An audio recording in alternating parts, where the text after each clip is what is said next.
Welcome to episode 16 of the Living Memory Association podcast, themed around Hogmanay and celebrating New Year in Scotland. This edition covers kissing policemen at the Tron, tall, dark and handsome first fruits, walking from Dock Place into town, playing the accordion, and party pieces sung just once a year. Out with the old and in with the new. As a child, I remember everything was all busy. They were busy cleaning the house from top to bottom. My mother would be away at the wash house. Everything would be stripped. It had to all be washed. The men, like my uncles, would all meet in the pub for a drink. And I just remember my mother cleaning frantically everything. And the big, nice maroon chenille tablecloth used to be brought out to be put on the table. It stood in the middle of the kitchen because then that would all get set with the food. Madeira cake, sultana cake, cherry cake. Black bun? Not black bun, because they didn't like black bun. A pot of soup would be on, and people got fed when they come. My first foot, or our first foot, was always my uncle that stayed down at Dock Place, had his accordion, and he would walk from there all the way up to his mother's in the Kirgit, playing the accordion. Getting stopped by various people to say Happy New Year, Jimmy, and there's a wee dram to you. So by the time he got up, it was like, guess that tune, you know. But he was always my nana's first foot. The men all used to drink, my dad and my uncle and that, and I always got ginger wine. I was allowed 2 glasses of that. But I think it was 12% proof. I couldn't swear to that. I meant to obviously look that up. And the men drank the nip. Yeah. When they were teenagers, they went up to Tron Square. And the girls were all supposed to kiss a policeman. And it was very good-natured. It was noisy, I think, but I don't remember ever doing it myself, actually. Although I do remember doing it in Montrose. I stayed with my granny over New Year and went with cousins up to the town square in Montrose. And everybody was joining hands and singing together, and it was nice. I think it was a bigger celebration, I think. We had shortbread and had drink as well, you know. We went to a lot of different people's houses, you know, in these days. If you didn't have people in, you would go to other people's houses, you know. Very much party time at New Year. Yeah, so all doors were open, really. Yeah, shortbread and black bun and all the Christmas things that go with it, you know. Yeah. And did you keep a bottle in the house for people coming to... Yeah, you had to have something in just in case. But they always brought their bottles, usually, you know, at New Year. You know, you don't go in empty-handed, and you have to be tall, dark and handsome. The first foot. First foot when somebody comes into your house. And would you take coal? Did people take That's right. I can mind going up to the Tron. My mother gave me a big lump of coal, and she always gave it to me because I was dark haired. I was very dark haired, you know, and she always gave it to me because I was always shoved in the first to go in the door. Lang me your lumbeak, wasn't it? And with the drink that you took, your bottle you always took it away again. Oh, right, to the you next never place. left it if you only ran out of time. You only poured them in it.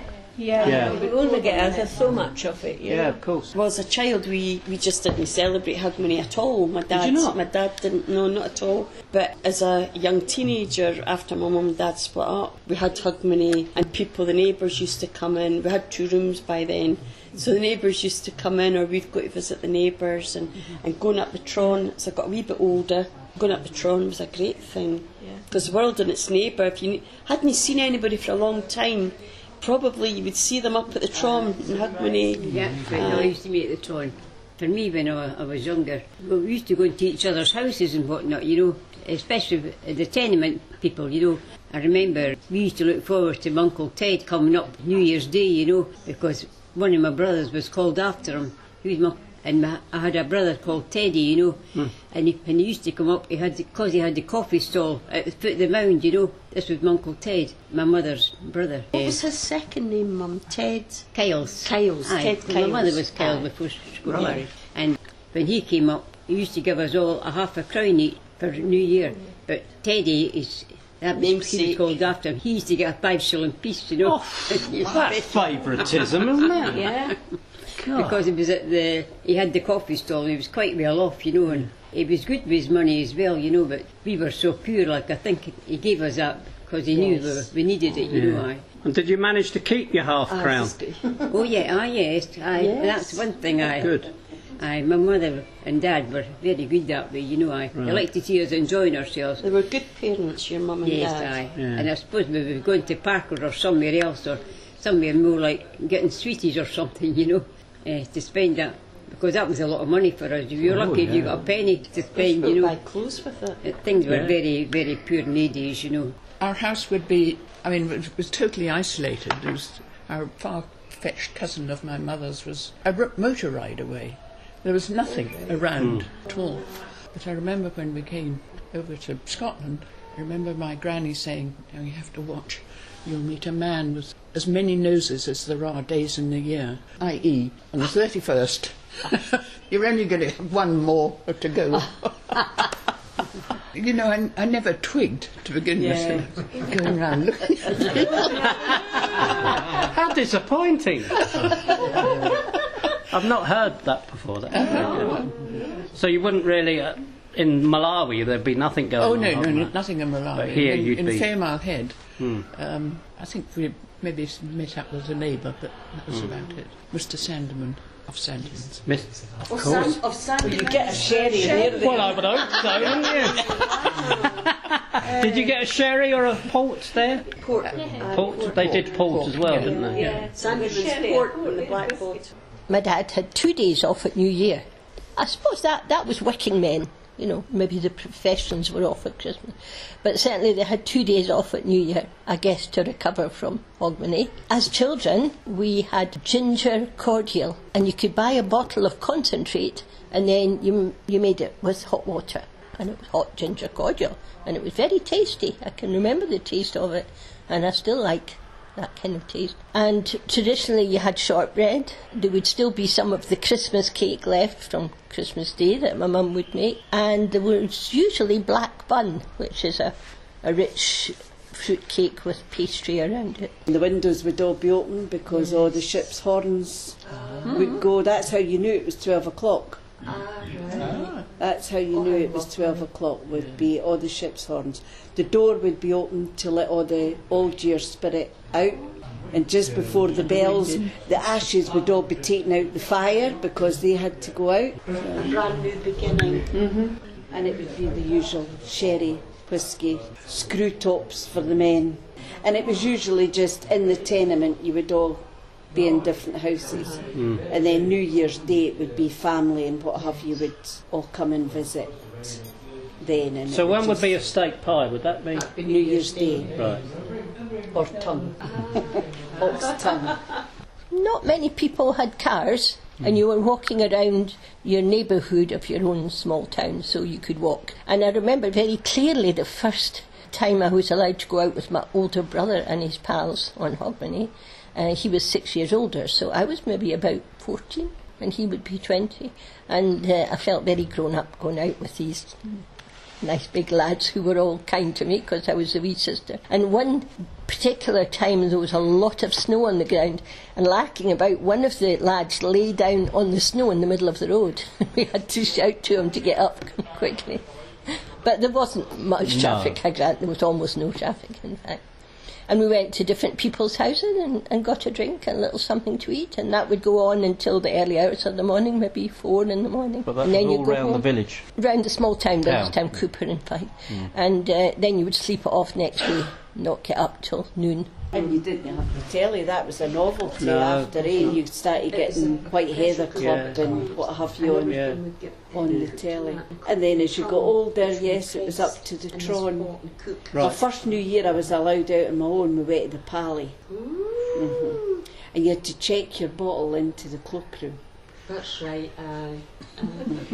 They never used to let you drink in the Pally. No, you couldn't drink, but they set up a special cloakroom that you would check your bottle in and you would get on the way out because you were heading to the Tron.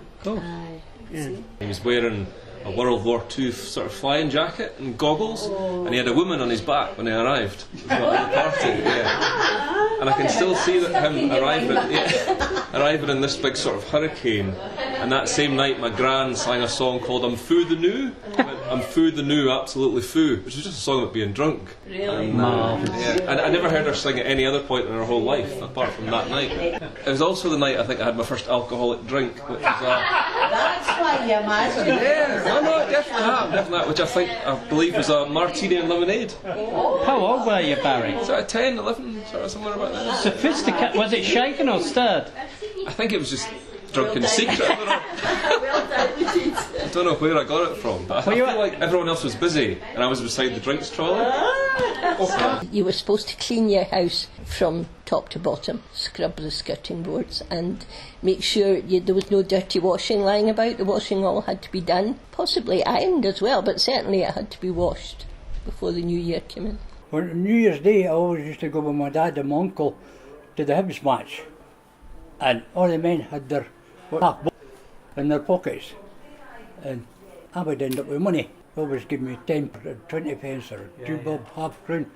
It was money for me, because I never got a drink, but when it was somebody else, here son. Well, that was a nice little earn. It was a nice little earn. I liked it. And then, of course, the singing would start, the party piece, you know. Yeah. And you usually, I mean, I still do it now. I hear songs and I think, oh, that's Manny Iser's song. Yes. Oh, that's Michael Douglas's song.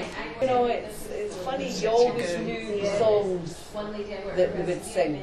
We get quite melancholy. Yes. My uncle at stayed with us was a bachelor.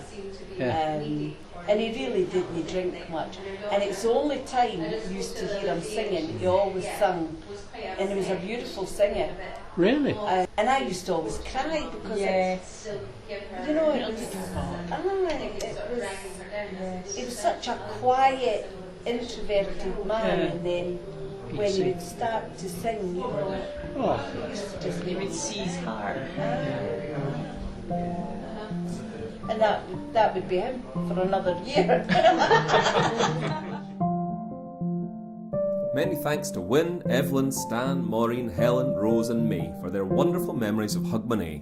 If you have a story to tell of days gone by, please pop in and see us at the Little Shop of Memory in Ocean Terminal, Leith, or at our new branch in West Lothian at the Centre, Livingston. You can also follow us on Twitter at Thelma Scotland, catch up on our events on Facebook, or check out our brilliant videos and photos by searching for the Living Memory Association on YouTube.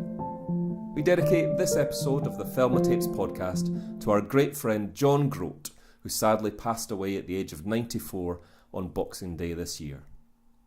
Until next year, we bid you farewell, and we wish you a very happy new year and all the best for 2019 when it comes. Lang may your lum reek.